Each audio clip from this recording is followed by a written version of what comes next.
Welcome back to the deep dive. We're just swimming in information these days, aren't we? Everywhere you look, another notification, another headline. It's overwhelming, really, trying to figure out what actually matters. Exactly. Yeah. And that's what we try to do here. Cut through all that noise. We take a whole stack of sources. I mean, really diverse stuff. Ancient philosophy, modern self-help, big speeches, and we boil it down. We're looking for those core insights, the really powerful stuff about how we influence people, how we lead, how we persuade, and maybe most importantly, how we navigate our own lives, both work and, personally. Yeah, and what's really striking about the mix today is how timeless it all feels. You've got insights from thousands of years ago sitting right alongside modern takes, and the basic principles, they haven't really changed. Right. Human nature is human nature. Pretty much. So whether we're talking about, giving a speech in ancient Rome or closing a deal today or just trying to, I don't know, get better at something, these ideas hold up. It's like a roadmap that's still incredibly useful. Totally. So think of this as your shortcut. We did the reading, the sifting, the comparing, so you don't have to drown in it all. Hopefully you'll find some surprising bits, some things you can actually use day to day, and maybe a few moments that make you go, huh, I never thought of it like that. Sounds good. Okay, let's unpack this. The enduring art of persuasion, rhetoric from antiquity. Right, so if we're talking influence, we really have to start way back with the classical idea of rhetoric. And it's not just about, fancy words or sounding smart. No, it's deeper than that, isn't it? Much deeper. Quintilian put it really well. He said, rhetoric is the art of discovering whatever is persuasive in speech. Discovering. That's the key word. Meaning you have to figure out what actually works on people, what moves them. Exactly. It's fundamentally about understanding your audience, what makes them tick, what arguments resonate, what emotions get stirred up. Okay, so less about performance, more about psychology almost. And when you talk about arguments and emotions, Aristotle is the big name, right? Oh, absolutely. He gave us tools like enthymemes. Think of them as rhetorical syllogisms. Okay, syllogisms like all men are mortal, Socrates is a man, that kind of thing. Sort of, but looser. See, a logical syllogism needs premises that are absolutely undeniably true. Enthymemes. They work with premises that are just, for the most part, true. Ah, so things people generally accept. Common sense stuff. Precisely. Shared beliefs, probabilities. Like if you say, she'll nail this presentation, she's always so prepared. The unspoken bit is, prepared people nail presentations. Yeah. It's a guarantee, logically, but... But it works. People nod along. It feels right. Exactly. It taps into assumptions. It's efficient persuasion because you don't have to prove every single underlying belief. You work with what's already there in the audience's mind. That's clever. It's practical logic, not just textbook logic. How we actually think and argue in real life. That's it. And Aristotle didn't stop at logic. He went deep into emotions. He saw them as, well, levers. Things you could use in persuasion. Levers. Wow. Interesting. Like, Well, take fear. He defined it as this pain and agitation you feel when you imagine something bad happening, something destructive or painful. And crucially, it feels like it's not far away. not far away. So immediacy is key. Absolutely key. He explicitly said, people do not fear things that are exceedingly remote. Think about that. Yeah, that rings true. We worry more about, say, next month's bills than maybe a huge abstract problem decades down the line, even if that problem is technically bigger. Exactly. It's why warnings about distant dangers often fail to motivate immediate action. You need to make the threat feel present, tangible, like this could happen to you soon. Right. Businesses or campaigns often miss that, don't they? They talk about huge, far-off issues and people just tune out. Or feel helpless. Yeah, finding that sweet spot of immediacy without overwhelming people, that's the art.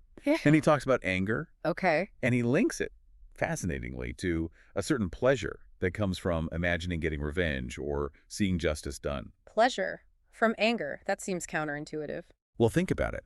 When you feel wronged, that desire for balance, for payback, there's a kind of satisfaction in imagining it, right? It suggests anger isn't just negative. It can be a powerful motivator, especially when tied to fairness or correcting a wrong. So channeled anger can fuel positive change, not just destruction. What about pity? Pity. Aristotle was quite specific. He said it depends on the condition of those expecting pity. If people seem to have brought their suffering on themselves, or if they suddenly seem okay again. The pity dries up. Pretty much. Our empathy isn't always unconditional. It often depends on whether we see the suffering as unjust, undeserved. That's why stories matter so much in charity appeals or advocacy. You need to frame the situation to highlight vulnerability, circumstances beyond control, blamelessness. That's quite a calculated view of empathy, but probably accurate. We do judge even when we feel pity. And the last one you mentioned, emulation. Right, emulation. He described it as kind of pain, but a specific kind. Pain that someone like you has good things, honorable things that you could potentially get to, but you don't have them yet. So it's not quite envy. Envy is wanting what they have, maybe wanting them not to have it. Exactly. Aristotle draws a sharp line. He calls emulation a decent passion of decent people. Yeah. Envy is destructive. It pulls others down. Emulation is constructive. It makes you want to rise up to their level. It's aspirational. Wow. Okay. Yeah. Fear, anger, pity, emulation. If you really get a handle on those, you understand so much about what drives people. And yeah, you see it everywhere today. Marketing, politics, even just, family arguments. Absolutely. It's foundational. And speaking of foundations, the ancients didn't just focus on the audience's emotions. They stressed the importance of the speaker's character. Ethos, credibility. Precisely. Quintilian hammered this home. An orator must be, in his words, a good man, skilled in speaking. He even called eloquence used for bad purposes pernicious, harmful. The ideal was someone no less perfect in character than in excellence of speech. Okay, but that raises a modern question, doesn't it? We see incredibly skilled speakers, very persuasive people who, well, maybe aren't good in that moral sense. How does that fit? Is their influence fake? That's the million-dollar question. Quintilian's ideal suggests that true, sustainable influence, the kind that builds trust and leads to positive outcomes, needs that moral core. You can definitely persuade people in the short term without it, through sheer skill or manipulation, but it doesn't last, or it leads somewhere bad. Often, yes. It tends to be brittle. Cicero, speaking to the character Crassus, said something similar. Natural talent is crucial, sure, but real eloquence needs vast knowledge and this deep, intimate grasp of all the mental emotions of humanity. So knowledge and empathy and character, it's a tall order. It is, but what's amazing is that they understood this thousands of years ago. Credibility, authenticity. These aren't new ideas. It's about genuinely knowing your stuff, having a moral compass, and connecting on a human level. You can often feel it when someone truly believes what they're saying, can't you? Yeah, you really can. There's a resonance there that's hard to fake. Yeah. Okay, so you understand the audience. You've established your credibility. Now, how do you actually craft the message? How do you make it stick beyond just the logic? This is where the artistry comes in. Quintilian talked about using figures of speech. Think metaphors, similes, rhetorical questions. Ways of departing from the straight line, as he put it. Adding flair, making it memorable. Giving it some style. Exactly. And he mentioned the power of metaphor combined with misdirection. Not trickery, but guiding the listener's imagination in unexpected, elegant ways, letting them connect the dots. Letting them participate in creating the meaning. Like that famous example, the painter. Timanthes. Yes. Quintilian loved this story. Yeah. Timanthes had to paint Agamemnon's grief at the sacrifice of his daughter Iphigenia, an impossible emotion to depict fully. So what did he do? He painted everyone else showing their sorrow, but he painted Agamemnon with his face veiled, hidden. Wow. Leaving it up to the viewer. Precisely. Letting the imagination of the spectator fill in the blanks. Quintilian argued that this subtlety, this novelty and difficulty, was actually more powerful than trying to show the grief explicitly, because the imagined sorrow is always more profound. That's brilliant. It's the power of suggestion. Knowing when not to say something, when to imply, when to let the audience feel it for themselves, that applies to everything. Writing an email, giving feedback, telling a story. Absolutely. Trusting the audience's intelligence and emotional capacity.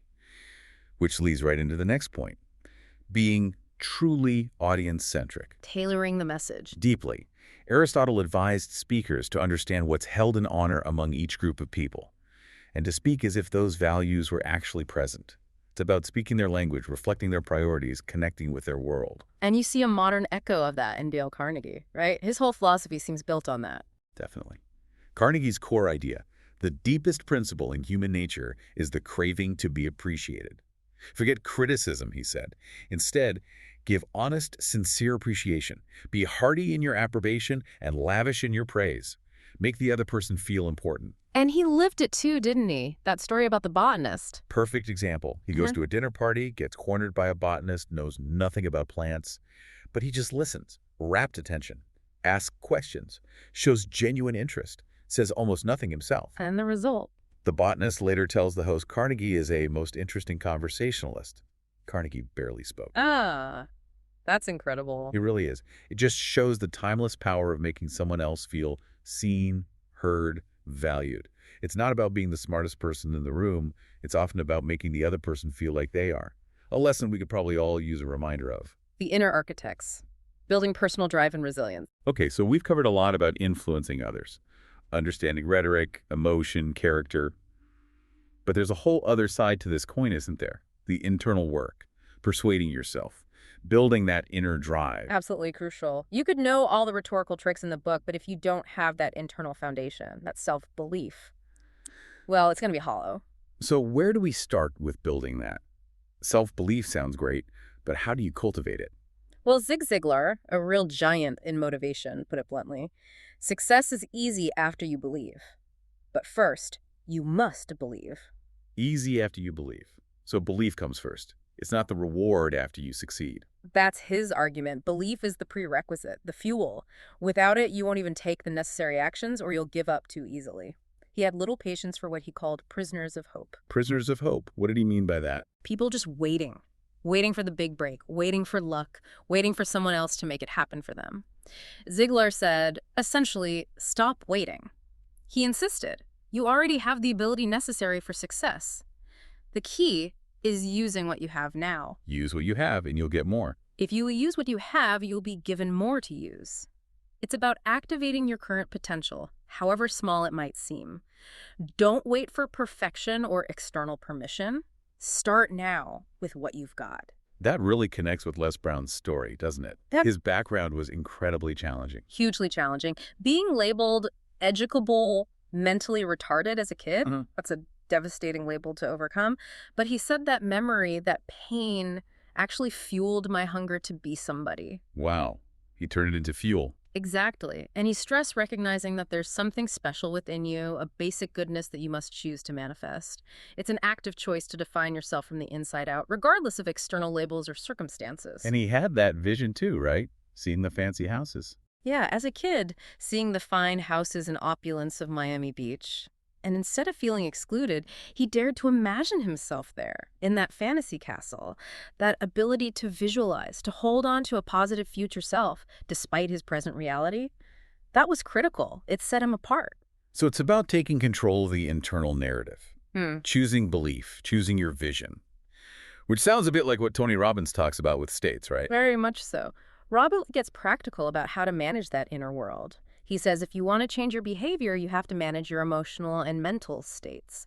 And you do that by changing your internal representations, what you focus on, the pictures you make in your head, and your physiology, how you hold your body, how you breathe. So it's mind and body working together. Absolutely. He points out that successful people consistently maintain resourceful states by focusing on desired outcomes rather than fears. They consciously direct their focus towards what they want, not what they're afraid of. And that ties back to having a strong why, doesn't it? Like Simon Sinek talks about, which we'll get to later. If you have a clear purpose. Exactly. That why acts like an anchor. It helps you reframe things. As Robin says, shifting our perspective, we can transform challenges into opportunities. It's about not being a victim of your circumstances, but actively choosing how you interpret and respond to them, controlling your internal landscape. Okay, that makes sense. Belief, vision, managing your state. But life throws curveballs, big ones sometimes. What happens when things just fall apart, when you hit those setbacks? Yeah, reality check time. Les Brown is great on this too. He's very direct. Life is studded with speed bumps. His advice: when things go wrong, don't just give in to your fear and sink into lazy boy. Work your way out of the dump. Easier said than done sometimes, though. Of course, but he gives that amazing analogy of the frog in the milk pail. Oh yeah, the frog that kept kicking. Right. Fell in, could have drowned, cursed his luck, but kept on kicking. Just pure, relentless action born of desperation almost. And eventually, he churned that milk into butter, and then he hopped out. Such a great image. It's about persistence, even when things look hopeless. Just keep moving. Keep kicking. And he saw it in real life, too. He tells the story of Fred Luster, the steelworker who got laid off. Could have been devastating. But he pivoted. Totally pivoted. He had a knack for cutting hair, started doing that, kept at it, built it up, and eventually created a multi-million-dollar hair care company. From laid-off steelworker to CEO. That's resilience and reinvention, seeing an obstacle as an opening. Incredible. But, there's another perspective here, too. George Saunders offers something of a counterpoint, doesn't he? Yeah. about the endlessness of striving. Yes, and it's a really important one. Saunders is brilliant. He says, look, succeeding, whatever that means for you, it's hard. And maybe more importantly, the need to do so constantly renews itself. He uses this image. Success is like a mountain that keeps growing ahead of you as you hike it. Oh, I feel that. You reach one peak and suddenly you see another, higher one. The goalposts always move. Exactly. So it's not just about the grit to keep climbing, but maybe also the wisdom to question the climb itself sometimes. What do you mean? Saunders warns there's a very real danger that succeeding will take up your whole life, while the big questions go untended. Like kindness, connection, just being present. He talks about this tendency to put off the important stuff until all is accomplished. Except it never all gets accomplished. Oof.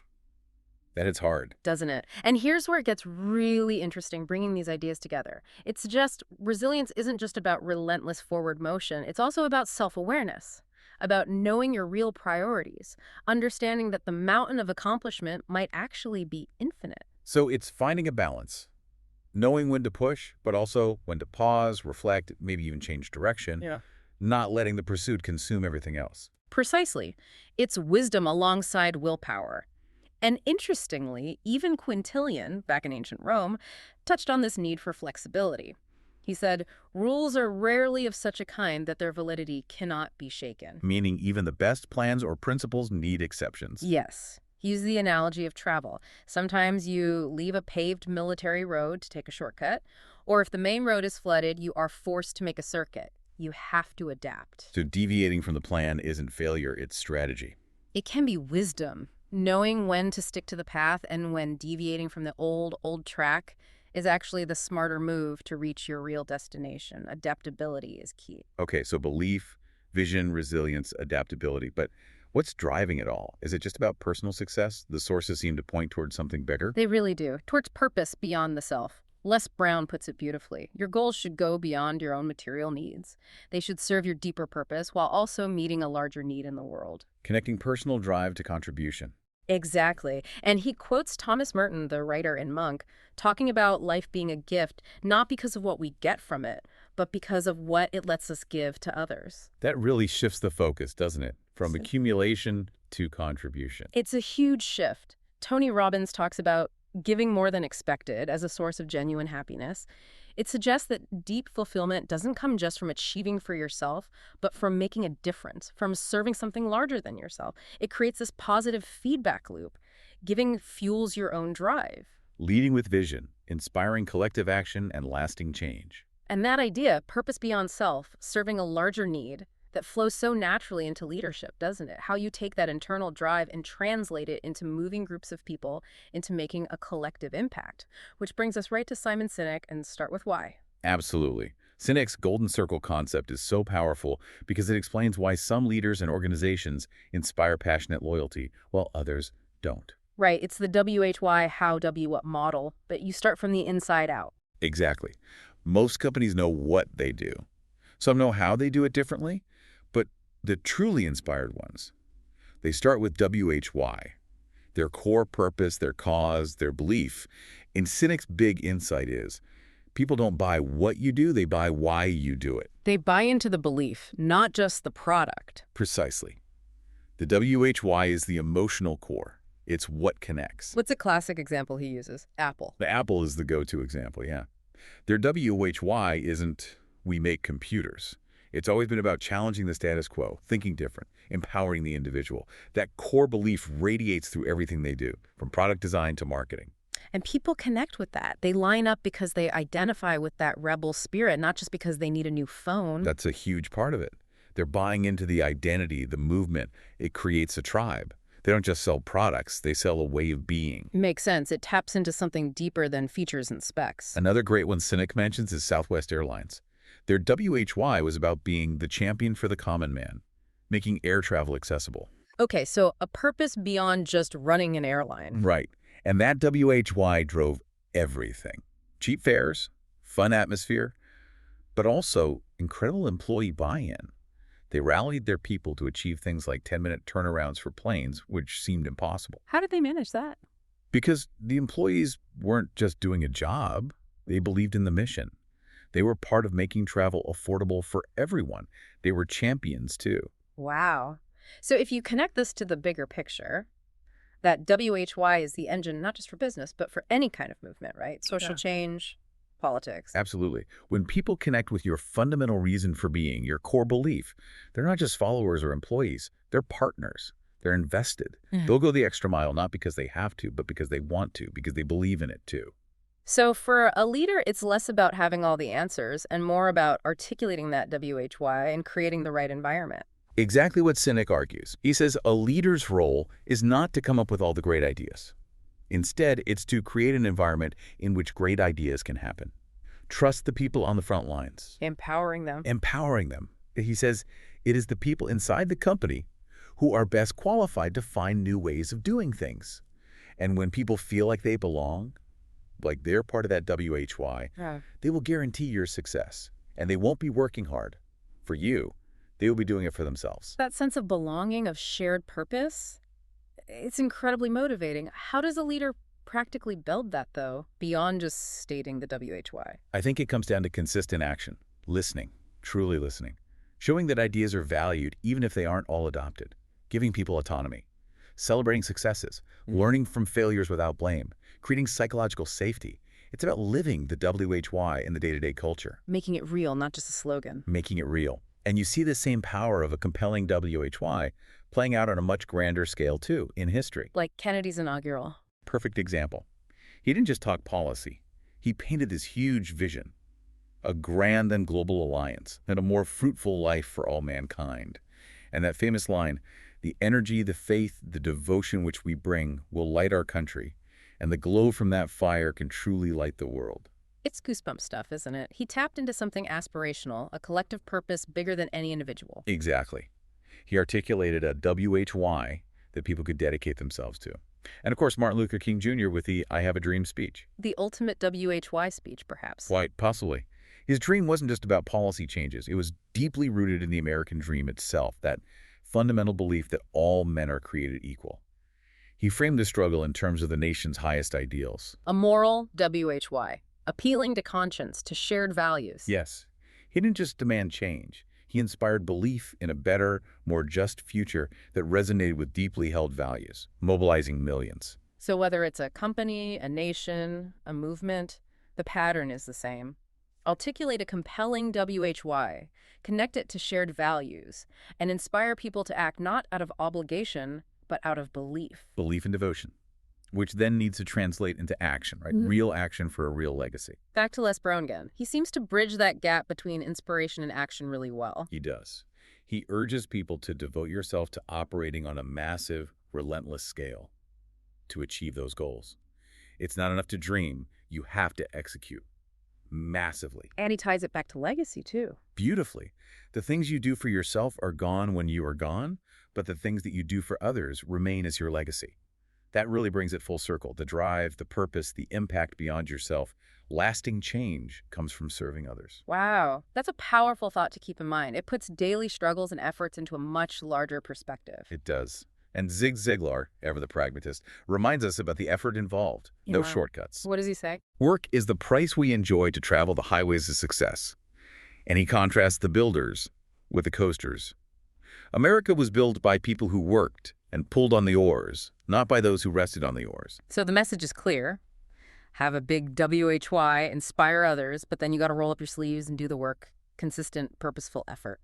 That's the formula distilled from all these different voices across time. Purpose plus action equals impact. Outro. Wow. What a journey today. We've gone from Aristotle and Quintilian talking rhetoric. All the way to Ziglar, Les Brown, Sinek, modern motivation and leadership. Yeah. The amazing thing is how connected it all feels. Understanding people, finding your own drive, leading with purpose. These threads run right through influence, impact. It really seems to come down to knowing human nature, knowing yourself, having a clear WHY, and then having the guts to act. Absolutely. And these aren't just, theories for a seminar. These are practical tools for everyday life, whether you're trying to lead a team, connect better with your family, or just push yourself to achieve something meaningful. It boils down to being intentional, acting with integrity, and having the courage to make your contribution. Well said.